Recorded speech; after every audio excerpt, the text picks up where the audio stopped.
Priatelia, ešte tí, čo trpíte alergiami, tak momentálne teraz tu v Mexiku kvitne jeden strom, ktorý sa volá trueno alebo truno.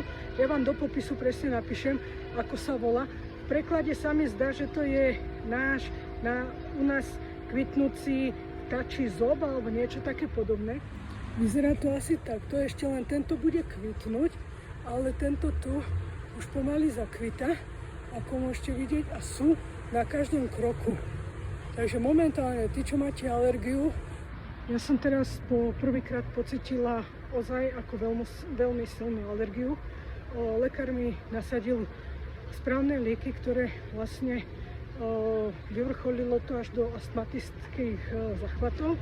Takže teraz mám nasadenú liečbu, zabera to, ale fakt sú nasadené na každom kroku, pretože tieto stromy veľmi rýchlo rastú a vlastne sadia sa tu preto, aby za teplého počasia vytvárali veľmi rýchlo tiene a tým pádom preto sú nasadené na každom kroku. Takže len taká malá informácia, kvitnú maj a júni.